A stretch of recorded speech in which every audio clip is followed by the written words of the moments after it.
Hello, I'm Johnny Cycles with cyclesgaming.com, full-time dad, part-time Magic player, here with my Commander Clinic contest deck tech for Bumi Unleashed, day 4 of Snowmageddon in Virginia with no school. In fact, there's no school all week. If you hear lots of screaming, that is my kids in the background. Alright, Bumi Unleashed has Trample for 5 mana, 5/4. When he enters, Earthbend 4. The whole block of text: whenever Bumi deals combat damage to a player, untap all lands you control. After this phase, there is an additional combat phase. Only land creatures can attack during that combat phase. So when I decided to make a contest out of this, I figured there's probably 3 ways that came to mind of how to build a Bumi deck. The first, using the earthbending mechanic, we want to turn as many lands as possible into creatures, and then attack with them to get the extra combat step. But that's not all. We also want to have other ways of turning our lands into creatures, like Root Awakening, Sylvan Awakening, Natural Affinity. And then we want ways to buff those lands so that they don't die in combat, and to make sure that they deal the damage so that we do get, as well as Booming to deal the damage so we get that extra combat. So we have things like Sylvan Advocate, Pyrewood Gearhulk, Earthshaker Giant, one of my favorites. So that's the first way that came to mind. The second way, though, was not earthbending so much as was firebending. What if we were able to turn all of our creatures into firebenders? Whenever we attack, get a ton of mana, right? And then have a whole bunch of ways of not losing that mana between combat steps. If we do damage with Bumi, untap, do it again, accrue even more mana, upwards to 20, 30, 40, 50, who knows, and then burn our opponent out with something like Electro Dominance, Comet Storm, Banefire, or pump something like Inferno of the Star Mounts enough times to kill our opponent, or just a Dragon Mantle on something. That way seemed really fun. And then the third way I thought about building a deck is if you look at the card, it doesn't say untap only your creature lands. It says untap all your lands. So we could also just use Bumi Unleashed for a Value Town deck where we commit things to the board, maybe something with haste, like one of my favorite cards, Questing Beast. We go through combat, and then after combat we get to untap all of our lands, and then we do more things, just value things. Thundermane Dragon, so we can get some card advantage. Various other creatures that do things when they attack or when they enter will have more and more mana. Make some dragons, draw some cards, kill some things. So yeah, that's kind of a value town deck. So my first inclination was to go the firebending route. However, given the rules of the contest that the deck had to be under $100 and could have no game changers, I quickly realized that the firebending cards are just way too expensive. Something like this, I think it's like 20, 30 bucks. The ways that we can not lose mana, similar. Well, maybe not this one. This one is probably the $20 or $30 one. The ways not to lose mana have also jumped up in price. And so I realized I would not be able to build a very consistent deck given our budget constraints. I do think it would be a really fun, powerful deck, and I'm probably going to build one anyway with it now that's non-budget. And the Value Town deck just seemed like a gruel Value Town deck. I have some of those more or less, so I wanted to try the new mechanic from the new set with the new card, and so I went with Earthbending. And boy, am I glad I did. And this deck is so much fun to play. It can be broken down into several parts. I already showed you some of the Earthbending cards, but we're playing a bunch of ways to just straight up make our creatures into lands with Earthbending. The thing that's so fun about Earthbending is that you put the counters on the lands, which enables a secondary strategy or line of fun and play of counter shenanigans. And then the land, when it dies, the creature land, when it dies, it comes back to the battlefield tapped. So then we have another strategy of, man, let's sacrifice our lands for value. So it really turned out to be a super fun deck that wasn't just all in on attacking with creature lands. In fact, it has a variety of different ways it can win the game, and it can grind out games. So it's not all in on just making lands into creatures and attacking. It has a variety of different lines of play that make it more fun and exciting and more powerful. But let's get to it with the first part of the deck, Earthbending, right? We have a bunch of the new cards that Earthbend. They usually do more than one thing: draw us cards, gain us life, has flashback, earthbend repeatedly, which is a really powerful effect. This guy, whenever you cast a spell, you earthbend, right? Any spell. So this could be this could be our commander. Super powerful. We play 5 lessons that we can use to get an additional +1/+1 counter. This guy earthbends too and gets bigger with each land we play. So those are the ways we can make lands into creatures via earthbending, but we also have some ways of making our lands into creatures and otherwise. We have some mass spells that turn all of our lands into creatures, usually until end of turn. Natural Affinity, Sylvan Awakening, and Root Awakening. And then we have some ways of doing it to individual lands. Land War Loam Speaker, which can function as ramp, but also make us a creature land for till end of turn. Waker of the Wilds, this is one of our better ones because it also puts counters on things. It's repeatable, and the land stays a creature. It doesn't disappear at the end of turn. And then Embodiment of Insight, great with the Vigilance.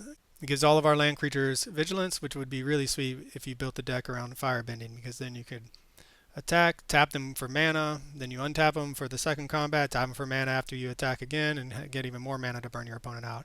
But it's the landfall that turns our lands into creatures. With each land drop we make, one of our lands becomes a creature until end of turn.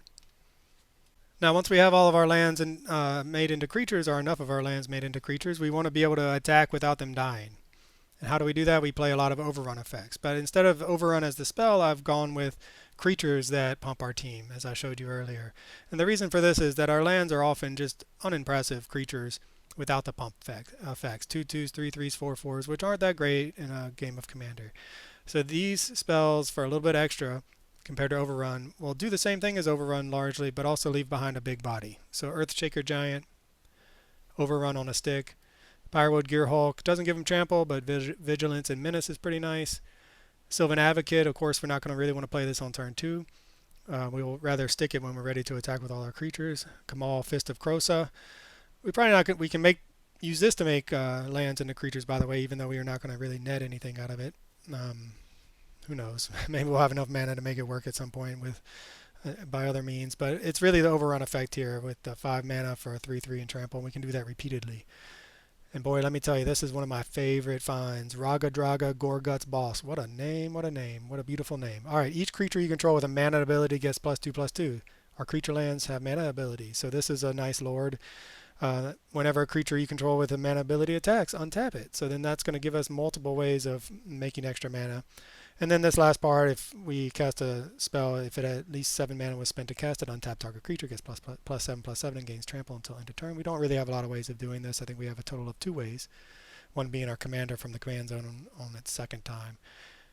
And then another one of my all-time favorite finds for this deck, March of the World Ooze. Creatures you control have base power and toughness 6/6 and are oozes in addition to their other types. So suddenly all of our creature lands who are 2/2s are 6/6s, and the counters stay on the 6/6s. So if we've earthbended a land 2, it's a 2/2. This makes it into a 6/6 with 2 counters. It's an 8/8. And of course, we get elephants when our opponents cast spells on not their turn, which is just great. I mean, holy cow, get this while it's cheap. What a fun card for this deck. We play some other Lord effects. Tyver the Pummeler. Feekin Greenshell does a lot of things for our deck. And then we also play one more in Return of the Wild Speaker. Has both an overrun effect and the flexibility of letting us draw cards as well, which I'll get to in a second.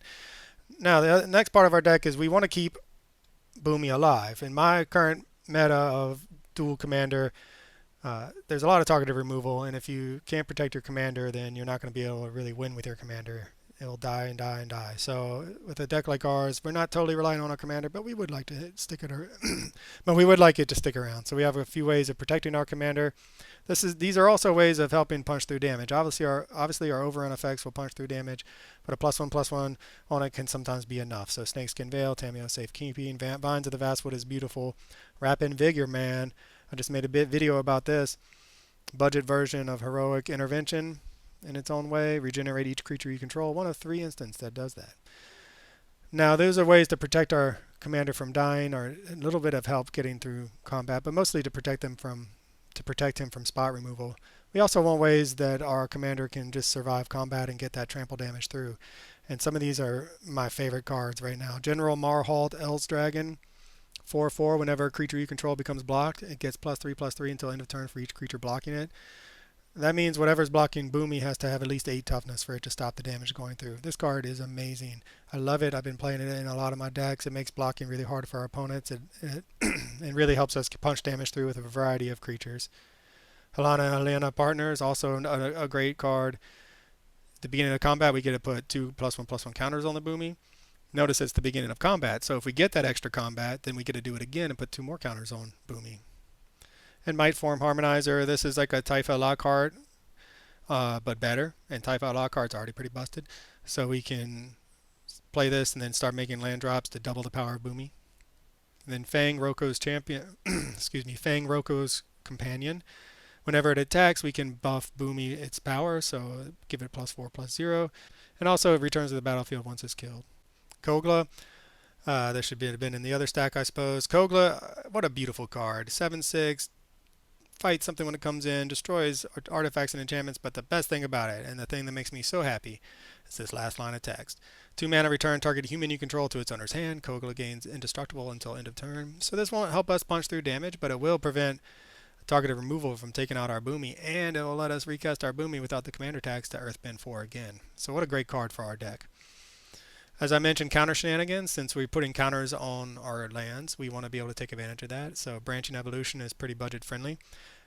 Man, I tell you what, the Ozolith, one of the better counters matters cards for our deck, $56. Hardened Scales. I don't normally play this kind of card in Commander. When it comes to counters, I think it's too unimpactful based on or compared to what's out there. But we just need some budget-friendly options. This is my splurge card right here, almost $10. Terra Symbiosis. Get to draw cards. So every time we earthbend, we're drawing however many cards. So with our Bumi, we draw 4 cards after earthbending 4. I mean, you can't beat that. Melstrider Eulogist. I'm really happy about this card as well. When our lands die, they don't just come back, but they draw us cards. Next, we have ways to interact with our graveyard, basically ways to play lands from our graveyard. It's not by any means our primary or even secondary or tertiary means of winning, but it does give us some extra value. This is one of our lords, but it also lets us play lands from the graveyard. Perennial Behemoth. A lot of these cards that say you may play lands from your graveyard are just not budget friendly. This happens to be one of them. Yes, we're paying full value for it, but you got to do what you got to do sometimes. Unearth is a nice way to do it cheaper though.